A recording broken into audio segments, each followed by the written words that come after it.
Hello, good evening, नमस्कार। Welcome to Exampur. मैं अमित पांडे एक बार फिर से स्वागत करता हूं आपका अपने परिवार एग्जामपुर। हम हैं एग्जामपुर कलम से क्रांति। और आपने पीछे देखा भी होगा, ये थंबनेल काफी चर्चा का विषय था, सोलोगैमी। सोलोगैमी की जब बात करते हैं तो यहाँ पे ये जो बिंदु है थंबनेल के ऊपर ही आधारित है कि एक ऐसा विवाह हमारे देश में होने जा रहा है जहाँ पे बिना किसी दूल्हे की शादी होगी।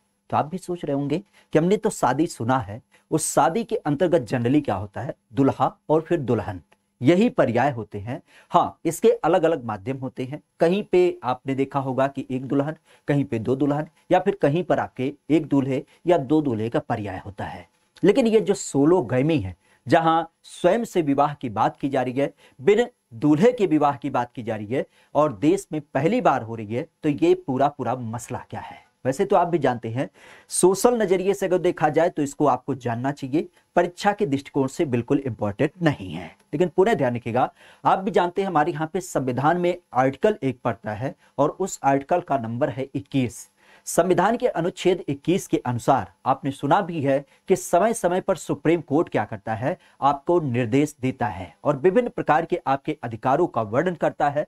तो उसी के अंतर्गत जब पिछले कुछ घटनाओं के अंतर्गत आपने सुना था कि जीवन साथी चुनने का अधिकार और स्वतंत्र जीवन जीने का अधिकार है, तो उन्हीं अधिकारों की दुहाई लेकर के हम कहीं न कहीं स्वयं से शादी करने की भी परिकल्पना को यहाँ पे रेखांकित कर सकते हैं। सबसे पहली बात तो यही आती है कि इसका पूरा पूरा मॉड्यूल क्या है और कौन है जो इस शादी को करने जा रहा है।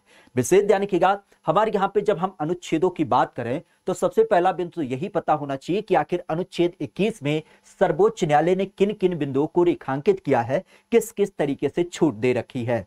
तो यहाँ पे ध्यान रखिएगा, एकांतता का अधिकार, विदेश यात्रा का अधिकार, जीविकोपार्जन का अधिकार, मानव गरिमा के साथ जीने का अधिकार, शिक्षा का अधिकार, आहार पानी का मतलब खाने का अधिकार, स्वच्छ पर्यावरण, जहां पे आप निवास करते हैं उस पर्यावरण को साफ सुथरा रहे, शीघ्र विचारण का मतलब तात्कालिक जो आपके निर्देश निर्णय होते हैं उसका अधिकार, चिकित्सा सहायता मेडिकल इमरजेंसी के संदर्भ में, आश्रय का अधिकार मतलब रहने का अधिकार, साथ ही साथ सार्वजनिक धूम्रपान पर जो आपके निर्देश होते हैं, आपने देखा भी होगा कि पब्लिक प्लेस पे आप सिगरेट वगैरह नहीं पी सकते हैं, और अमानवीय व्यवहार के विरुद्ध संरक्षण, तो ये सारे अधिकार आपके अनुच्छेद 21 के अंतर्गत आपको देखने मिलते हैं। खासा इसी के अंतर्गत अगर जो हम जीवन जीने के अधिकार की बात करें तो उसी अधिकारों में कई सारे अधिकार और सम्मिलित हैं, जैसे चिकित्सा का अधिकार तो सम्मिलित है, शिक्षा का अधिकार सम्मिलित है, पर्यावरण संरक्षण का अधिकार सम्मिलित है, त्वरित विचारण का अधिकार सम्मिलित है, और उसी तरीके से जो कामकाजी महिलाएं होती हैं उनको यौन शोषण से संरक्षण भी यहां पर दिया गया है।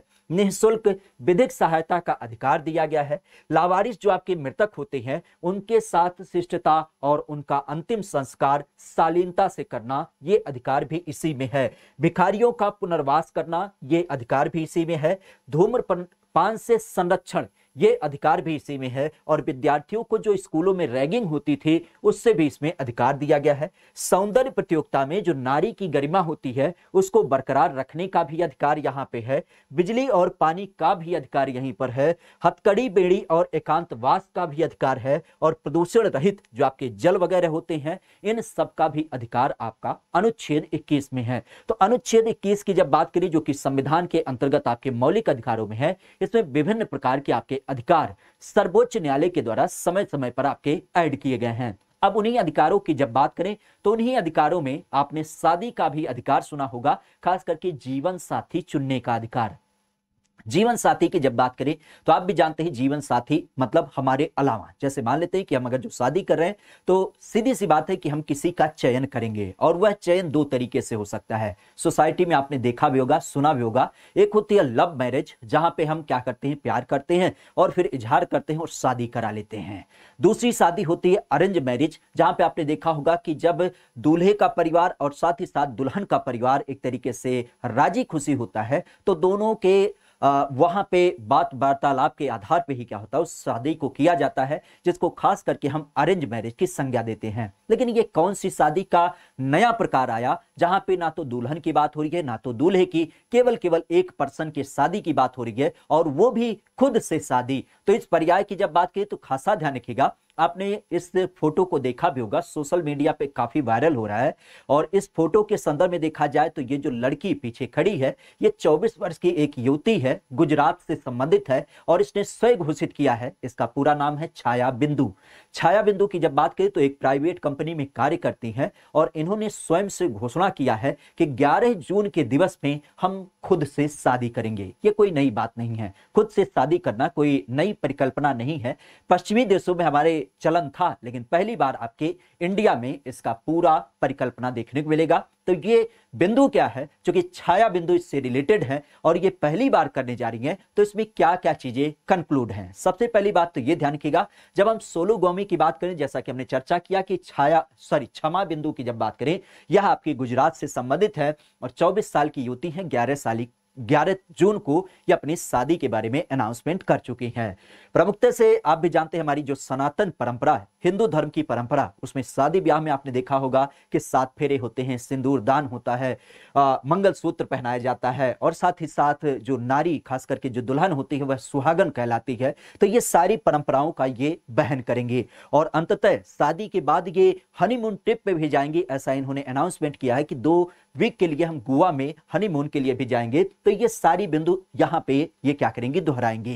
लेकिन सबसे महत्वपूर्ण बात क्या है कि शादी तो होगी, लेकिन इसमें कोई दूल्हा नहीं होगा, ना ही कोई बाराती होगा। तो बिन दूल्हे की बारात कैसे होगी, खासा ध्यान रखिएगा। जनरली इनका ये मानना है, स्वयं का डिसीजन है कि मैं शादी कभी नहीं करना चाहती थी। इनका क्षमा बिंदु की जब बात की तो इनका कहना है कि मैं शादी कभी नहीं करना चाहती थी, लेकिन बचपन से ही सपना था कि हम दुल्हन बनेंगे, और उसी पर्याय को यहां पे संकल्पित करते यह दुल्हन बनने का सपना जो था वह रेखांकित कर रही हैं, और यहां पे ये क्या करेंगी, खुद से शादी करेंगे। विशेषतः इसके बारे में उन्होंने पूरी तरीके से ऑनलाइन दुनिया, जो गूगल की दुनिया है, उस पर सर्च भी किया, और शायद संभवतः चूंकि प्राचीन परंपरा की जब बात करें या फिर आज की परंपरा की बात करें तो ऐसी कोई संकल्पना नहीं देखने मिली। तो इस कारण से कह सकते हो कि महिलाओं के लिए ये पहली रोल मॉडल होंगी जो आपके देश से देखने को मिलेंगे। खासा ध्यान रखिएगा, इनका यही मानना है कि लोग जब शादी करते हैं तो वह किससे शादी करते हैं। लव मैरिज में अक्सर आपने देखा होगा कि जिससे आप प्यार करते हैं उसी से जनरली शादी करते हैं। इनका यह मानना है क्योंकि मैं खुद से प्यार करती हूं, सेल्फ लव का कॉन्सेप्ट है, तो इस कारण से मुझे खुद से ही शादी करनी चाहिए, और इसी कारण से यह अपने आप से शादी करने वाली हैं। विशेष ध्यान रखिएगा। अब ये सोलोगमी होता क्या है, जहां पे हम चर्चा कर पा रहे हैं कि ये खुद से शादी करेंगे, तो विशेष ध्यान रखिएगा, पश्चिमी देशों की परंपराओं में ये परंपरा विगत 1990 से ही आपकी चालू है। विशेष अगर देखा जाए तो यहाँ पे कह सकते हैं कि दुल्हन ही दूल्हा है और दूल्हा ही दुल्हन है, मतलब एक ही व्यक्ति होता है और उसकी स्वयं से शादी होती है। सोलोगमी को हम एक और नाम दे सकते हैं ऑटोगोमी, मतलब खुद से ही शादी करना, जहां पे एक ही व्यक्ति क्या करता है, खुद से शादी करता है, सेल्फ मैरिज करता है। और सोलीगमी के संदर्भ की जब बात करते हैं तो वहां पे यह बात रेखांकित किया जाता है कि आखिर जब लोग खुद से शादी कर रहे हैं तो इसकी जरूरत क्या है। जरूरत इसलिए क्योंकि जब खुद से प्यार करते हैं, खुद की जब कोई वैल्यू है, कोई विसात है, तो वहां पे स्वयं को हम क्या करेंगे, अपने आप को अहमियत देंगे, और अपनी अहमियत को ही यहां पे रेखांकित करते हुए यह अपने आप में खुद के जीवन को खुशहाल कैसे बनाए, उसके लिए इसको हम स्वयं विवाह की संकल्पना देते हैं। विशेषतः भारतीय समाज की जब बात करते हैं तो भारतीय समाज में इसको हम एक नाम दे सकते हैं, प्रतीकात्मक विवाह। क्यों? क्योंकि यहां पे तो दूल्हा है नहीं, केवल एक प्रतीक के रूप में क्या कर रही हैं, ये शादी कर रही हैं, तो इस कारण से इसको हम प्रतीकात्मक विवाह कह सकते हैं, जिसका मान है एक तरीके से कह सकते हो आत्म प्रेम, मतलब सेल्फ से लव करना, स्वयं को एक तरीके से पहचानना, स्वयं को जानना, स्वयं से प्यार करना, यही इसका पूरा संकल्पना होता है। प्रमुखता से देखा जाए तो कुछ लोगों का यह भी मान्यता है कि जब वह खुद से शादी करेगा, अपने आप को अहमियत देगा, स्वयं के प्यार को यहां पे रेखांकित करेगा, इसका मतलब यहां पे वह किसी के बाउंडेशन में नहीं होगा। जनरली आप भी जानते हैं जब दो लोगों के बीच शादी होती है तो बाद में बहुत सारी खटपट होती हैं, वहां पे विचारधाराओं का मेल नहीं होता है, बहुत सारी चीजें इसके अंदर देख मिलती है। तो यहां पे जो बात होगी वह यही होगी कि वह खुद के ऊपर क्या होगी, डिपेंड होगी, और अपने आप में पूरी तरीके से आजाद होगी। उसे अपनी विचारों के लिए किसी के साथ समझौता नहीं करना पड़ेगा, ना ही किसी प्रकार के जो सामाजिक बंधन होते हैं, वो जो सास ससुर, ननद जेठानी, देवरानी, पति महोदय, इस तरीके से जो बिंदु होते हैं समाज में, इन सारी संकल्पनाओं से इतर वह स्वतंत्र क्या होगी, अपने आप को स्वच्छंद रूप से जान पाएगी। तो इसी कारण से ये सोलोगामी का कॉन्सेप्ट आता है। अब आप सोच रहे होंगे गुरुजी आपने इतनी बात तो कर दी, लेकिन क्या ये पहले भी कहीं प्रचलित था कि ये हमारे ही देश में पहली बार हो रहा है? तो विशेष ध्यान रखिएगा, अगर हम यहां पे देखा जाए तो सबसे पहली बात तो ये ध्यान रखिएगा, यहां पे महिलाओं ने आखिर इसको अपनाने की कोशिश क्यों की? ये जो सोलोगामी है, इसको अपनाने का कोई कारण तो होगा, इसकी कुछ खासियत होगी। तो खासियत की जब बात करें तो ध्यान रखिएगा कि खुद के साथ ये स्वयं के साथ ज्यादा खुश रहती हैं, इस कारण से अपने आप को टाइम देंगी, दूसरे के बंधनों में बिल्कुल नहीं बंधना चाहती हैं। और इसी कारण से यह क्या कर रही हैं, क्योंकि दूसरे के साथ यह समझौता नहीं करेंगी, अपने आप में ही खुश हैं, तो यह बिंदु यहां पे रेखांकित होता है। दूसरा होता है, यह किसी व्यक्ति के साथ या किसी के जीवन के साथ कोई जुड़ाव नहीं, कोई लगाव नहीं महसूस करती, इस कारण से यहां पे भी यह बिंदु आपका रेखांकित होता है। पुनः जाहिर सी बात है, इन लड़कियों की जब बात करें तो इनका एक जो टेक्सचर होता है, मतलब एक तरीके से कह सकते हो इनकी जो मनोवृत्ति होती है वह लड़के से शादी करने की इतर होती है। और जाहिर सी बात है, जब इनके मन में लड़के से शादी करने की कोई संकल्पना ही नहीं है, तो इस कारण से यह बिंदु भी यहाँ पे रेखांकित होता है। लड़के की तलाश में आपने अक्सर देखा होगा समाज में कई बार क्या होता है, योग्य दूल्हा ना मिलने के कारण बहुत सारी लड़कियों के ओवर एज हो जाते हैं, या संतुलित वर ना मिलने के कारण लड़कियों में भी अलग अलग प्रकार के तनाव होते हैं। और उन्हीं परिणाम स्वरूप यहां पे कह सकते हो कि जब वह खुद से शादी कर लेगी तो महिलाएं एक तरीके से सुकून का सांस भी लेंगी। इस कारण से यह शादी आपके प्रचलन में है। प्रमुखता से हमारे यहाँ पे चूंकि प्राचीन परंपराएं जो हैं उस पे बहुत सारी मान्यताएं होती हैं, जैसे शादी के बाद सिंदूर लगाना, शादी के बाद पति के साथ रहना, शादी के बाद पति को देवता मानना, विभिन्न प्रकार के आपके व्रत त्योहार करना, ये बहुत सारी प्राचीन मान्यताएं हैं। शायद वह जब खुद से शादी करेगी तो इन सब मान्यताओं से भी क्या होगा, उसका छुटकारा हो जाएगा। और इस तरीके से कह सकते हो कि प्राचीन मान्यताएं जो हमारे यहाँ पे बहुत पुराने समय से चली आ रही हैं, उस तरीके से जितनी मान्यताएं हैं उन सबसे भी क्या होगी, इनकी आजादी हो जाएगी। और एक तरीके से कह सकते हो कि उन मान्यताओं से इनका छुटकारा भी हो जाएगा। विशेष अगर देखा जाए तो इस शादी की जब बात करें तो जैसा कि हमने चर्चा भी किया कि इसकी शुरुआत हुई थी आपके 1990 के दशक में, मतलब आज के 2 दशक पहले। विशेषतः देखा जाए तो 90 के दशक में इसकी शुरुआत हुई थी, एक महिला होती है लिंडा ब्रेकर नाम से, और इन्होंने सन 1993 में क्या किया था, खुद से शादी किया था। और कह सकते हैं कि यह विश्व की पहली शादी होती है। हालांकि इन्होंने जब शादी किया था तो यहाँ पे कई सारे लोग भी आए थे, करीब करीब 75 लोग इस शादी में पूरी तरीके से इकट्ठे हुए थे। एक चीज ध्यान रखिएगा, अब आप सोच रहे होंगे कि जब शादी होती है तो क्या तलाक भी होता है इस शादी में? क्योंकि महिला या कोई पुरुष जब खुद से शादी कर रहा है तो जाहिर सी बात है तलाक की नौबत कहां से आएगी, क्योंकि वह तो वही है, ना तो दूल्हा है ना तो दुल्हन है। लेकिन ध्यान रखिएगा यहां पे तलाक की घटना देखने मिली। एक ब्राजीलियन मॉडल की जब बात की जिनका नाम होता है क्रिस गैलेरा, क्रिस गैलेरा की जब बात करते हैं तो इन्होंने स्वयं से शादी की थी, लेकिन 90 दिन के बाद ही क्या हुआ, एक महोदय से इनको प्यार हो गया और इसी कारण से इन्होंने क्या किया, स्वयं से तलाक ले लिया और फिर इन्होंने क्या किया, प्रेम विवाह किया। तो इस कारण से ध्यान रखिएगा यहां पे शादी भी होती है और शादी के साथ ही साथ तलाक भी दिख मिलता है। लेकिन यह प्रचलन जो था अभी पश्चिमी देशों में था, हमारे भारत में नहीं आया था। भारत में पहली बार आपके क्षमा बिंदु के साथ ही अपना पैर पसारने वाला है। विशेषतः अब आप ध्यान रखिएगा हमारे यहाँ पे अलग अलग मानव विवाह के रीति रिवाज होते हैं, जिसको अंग्रेजी भाषा के अनुसार देखा जाए तो पहला होता है बाईगैमी। बाईगैमी मतलब द्विविवाह प्रथा। यहाँ पे होता क्या है कि एक ही समय में एक से अधिक शादी करना, उसको हम बाईगैमी कहते हैं। इंडोगैमी अर्थात सगोत्र विवाह, जिसको हम क्या नाम देते हैं, जब कोई भी व्यक्ति क्या करता है, एक ही कबीले के बीच या जनजाति के बीच शादी करता है तो उसको हम इंडोगैमी कहते हैं। दूसरा होता है एक्सोगैमी अर्थात बहिर्विवाह। बहिर्विवाह का कॉन्सेप्ट होता है कि जब कोई व्यक्ति अपने कबीले से या कबीले के बाहर शादी करता है तो उसको हम एक्सोगैमी कहते हैं। इसके अलावा एक होता है मोनोगैमी। मोनोगैमी की जब बात करते हैं तो यहां पे एक ही बार विवाह करने की जो प्रथा होती है, अर्थात एक समय में केवल एक विवाह करना, वह इसके अंतर्गत आता है। और दूसरा होता है पॉलीगैमी, जिसको हम बहु विवाह के रूप में जानते हैं, और इसकी जब बात करते हैं तो एक ही समय में कई सारी पत्नियां या कई सारे पति रखना, यह आपके पॉलीगैमी के अंतर्गत आता है। ये तो लैटिन भाषा के शब्द हैं, पश्चिमी देशों का प्रचलन है, लेकिन हमारे भारतीय समाज में क्या शादी के आसार हैं और क्या क्या पहलू आपको देख मिलते हैं? वैसे तो आप भी जानते हैं शादी लगभग हर एक पहलू, खास करके चाहे परिवार के अंतर्गत माता पिता की बात हो, चाहे लड़की लड़के की बात हो, सबकी एक मानसिक संकल्पना होती है कि हम एक दिन शादी जरूर करेंगे। और शादी करेंगे तो इसके दो कॉन्सेप्ट होते हैं। एक तो शादी होती है कि जो परिवार वाले अरेंज करा दे, जिसको हम क्या बोलते हैं, अरेंज मैरिज बोलते हैं। और दूसरा होता है कि हम अपने से क्या करें, किसी को प्रपोज करें और उसके साथ अपने म्यूचुअल अंडरस्टैंडिंग को डेवलप करें और उसके बाद लव मैरिज के कॉन्सेप्ट को जन्म दें। और इसी आधार पे हमारे भारतीय समाज की जब बात करें तो प्राचीन काल से ही हमारे यहाँ पे कुछ शादियों के प्रकार हैं।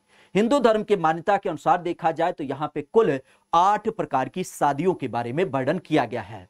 प्रमुखता से देखा जाए तो पहला जो शादी होता है उसे बोलते हैं ब्रह्म विवाह। ब्रह्म विवाह की जब बात करते हैं तो यहाँ पे परिवार की आपसी सहमति के अनुसार इसके शादी को अंजाम दिया जाता है। और इस शादी को चूंकि परिवार का यहाँ पे दोनों पक्ष राजी खुशी होता है, तो इस कारण से इसको हम सबसे अच्छा मानते हैं। दूसरा विवाह होता है दैव विवाह। दैव मतलब देवताओं जैसा। देवताओं की परंपरा है, आप भी जानते हैं, अच्छे अच्छे वस्त्र पहनते हैं, अच्छे अच्छे आभूषण पहनते हैं। तो उसी आधार पे यहाँ पे बेटी को क्या किया जाता है, अच्छे कपड़े अच्छे गहने पहना करके, और एक तरीके से कह सकते हो कि जो देवताओं की परंपरा है कि देवता को एक यज्ञ शुल्क के रूप में क्या किया जाता है, इसको चढ़ाया जाता है। तो इसको हम देव विवाह कहते हैं। प्राचीन काल में यज्ञ वगैरह में, आहुति वगैरह में इसका कॉन्सेप्ट आपने बड़े स्तर पर देखा होगा। इसके बाद एक अगला विवाह आता है जिसको हम बोलते हैं आर्ष विवाह। अब यहाँ पे क्या होता है, यहाँ पे होता है कि जो पिता होता है वह अपनी बेटी को दूल्हे के परिवार से एक गाय और एक बैल के बदले में क्या करता है, अपनी लड़की को दे देता है। उसी बदले में जो दूल्हे का परिवार होता है वह दुल्हन के परिवार के सामने एक शपथ लेता है, और वह शपथ लेता है अपनी प्रतिबद्धता था कि मतलब जब हम आपकी बेटी को अपने घर पे ब्याह रहे हैं तो हम इसका क्या करेंगे, भरण पोषण करेंगे, इसकी पूरी जो नैतिक जिम्मेदारी होगी उसका वहन करेंगे। इस आधार पे यह आर्ष विवाह आपको देख मिलता है। विवाहों के क्रम में ही अगला विवाह होता है प्रजापत्य विवाह। अगर इसकी बात करते हैं तो यहाँ पे क्या होता है, यहाँ पे सीधी सी बात, युगल मतलब जो दूल्हा और दुल्हन होते हैं वह अपने परिवार की उपस्थिति, मतलब उनके मान्यता के आधार पे, उनके मान मनोबल के आधार पे क्या करते हैं, शाश्वत प्रेम का वादा करते हैं। और यहाँ पे संस्कृत श्लोकों का उच्चारण करके इस शादी को अंजाम दिया जाता है। आज के संदर्भ में आप कह सकते हैं कि जैसे शपथ ग्रहण होता है मंत्रियों वगैरह का, तो वहां पे जैसे आपकी भीड़ इकट्ठी होती है और वह लोग क्या करते हैं, बीच में शपथ लेते हैं, सेम पैटर्न होता है कि यहाँ पे कोई पुजारी वगैरह ना होता है। और आज के संदर्भ में देखा जाए तो जो जितने धार्मिक संस्कार होते हैं, जैसे मंगलसूत्र पहनाना, सिंदूर लगाना, वरमाला पहनाना, तो ये सारे संस्कार इसमें आपको नहीं दिख मिलते हैं। इसी तरीके से गंधर्व विवाह की जब बात करें तो गंधर्व विवाह हमारे यहाँ पे किस संकल्पना को दिखाता है, तो यहाँ पे दूल्हा और दुल्हन, चूंकि जब हम बात करते हैं दंपत्ति के रूप में, तो दूल्हा और दुल्हन या जिसको हम प्रेमी जोड़ा बोल सकते हैं, यहाँ पे ये आपसी सहमति के अनुसार क्या करते हैं, एक साथ रहना चालू कर देते हैं। आजकल का जो आपका लिव इन का कॉन्सेप्ट है कि बिना परिवार के मर्जी के या फिर अपनी मर्जी से दोनों लोग क्या करते हैं, साथ में रहना चालू कर देते हैं। तो उसी की बात की जा रही है। और यहाँ पे होता क्या है कि बिना किसी औपचारिक समूह के, मतलब जैसे शादी ब्याह में आपके दोनों पक्ष के लोग आते हैं, आपकी शादियां कराई जाती हैं, यहाँ पे कोई भी औपचारिक समारोह नहीं होता है, बल्कि इसकी जगह पे आपने जैसे कोर्ट मैरिज का नाम सुना होगा, तो कोर्ट मैरिज का जो कॉन्सेप्ट होता है उस आधार पे इस शादी को कराया जाता है। यहाँ पे हो सकता हो कि परिवार की सहमति हो भी और हो सकता हो कि परिवार की सहमति ना भी हो, तो इस शादी को यहाँ पे अंजाम दिया जाता है। और इसके अलावा होता है असुर विवाह। असुर विवाह की संकल्पना की जब बात करें तो यहाँ पे दुल्हन के पिता जो होते हैं वह दूल्हे या उसके परिवार के द्वारा उसकी बेटी के साथ क्या करते हैं, शादी कराते हैं। लेकिन यहाँ पे जो शादी होती है ना, वह सामान्य रूप में नहीं होती है। यह शादी इस आधार पे होती है कि पिता मना कर रहा है, लेकिन फिर भी पिता को कनपट्टी पे बंदूक रखा के, मतलब वहां पे कह सकते हो कि या तो उसको रिश्वत दे करके या फिर उसको धमका करके उसकी बेटी के साथ शादी कराना, इसके लिए मनाया जाता है। तो उसको हम असुर विवाह के अंतर्गत देखते हैं। प्रमुख रूप से यहीं पर देखा जाए तो एक विवाह होता है राक्षस विवाह। राक्षस विवाह की जब बात करते हैं तो यहां पे सीधी सी बात है, जब कोई व्यक्ति असुरय होगा तो क्या करेगा, सीधी सी बात, दुल्हन को अगुवा कर लेता है। और दुल्हन को अगुवा जब कर लेता है तो उसके सहमति के अलावा, हो सकता हो कि उसकी सहमति हो और हो सकता हो कि उसकी सहमति ना हो, तो उस कंडीशन में इस विवाह को हम अंजाम देते हैं। और अंतिम विवाह आपका जो विवाह होता है 8वें प्रकार का, उसको नाम दी जाता है पिशाच विवाह। पिशाच की जब बात करते हैं तो भूत पिशाच आपने अक्सर कहानियों में सुना होगा। तो यहां पे जब देखा जाता है तो ये हमारे समाज में सबसे घृणित माना जाता है, सबसे क्रूर माना जाता है। ऐसा क्यों? क्योंकि इसकी जब बात करते हैं तो यहां पे सबसे पहली बात, लड़की को तो अगवा किया ही जाता है, लेकिन लड़की को अगवा करने के बाद उसके साथ शारीरिक संबंध या यूं कह सकते हैं कि बलात्कार वगैरह करने के बाद उसको जबरदस्ती किया जाता है कि आप हमसे शादी करें। तो यह विवाह हमारे यहाँ पे सबसे घृणित माना जाता है, पिशाच विवाह, जहां पे लड़की के साथ शारीरिक संबंध बनाने के बाद उसको मजबूर किया जाता है शादी के लिए। तो ये अलग अलग शादी के आपके पर्याय होते हैं, जो कि संविधान के अनुच्छेद 21 में इसके बारे में पूरी तरीके से जीवन साथी चुनना और जीवन जीने के अधिकार के बारे में संकल्पना रखी गई है। सोलोगामी पूरे देश में पहली बार चर्चा में आया। तो इस कारण से एक सामान्य नागरिक के बारे में जब हम बात करते हैं तो उस पहलू को आधारित करते हुए इस बिंदु को आपको जानना चाहिए कि आखिर क्या क्या इसका पूरा मसला था। उम्मीद करते हैं दी गई जानकारी पसंद आती है। अगर पसंद आती है तो इसको लाइक भी करें, साथ ही साथ अन्य दोस्तों मित्रों के साथ शेयर भी करें। बाकी सेशन यहीं तक, मिलेंगे किसी नए बिंदु के साथ। विशेष ध्यान रखिएगा, अगर आप यूपीजीके की तैयारी करते हैं तो रोज रात 9 बजे आपकी एक स्पेशल क्लास होती है, केवल राज्य स्पेशल यूपीजीके के नाम पे। तो इस क्लास में भी अपने आप को जोड़ने की पूरी कोशिश करें। आज के लिए इतना ही। Thank you, all the best.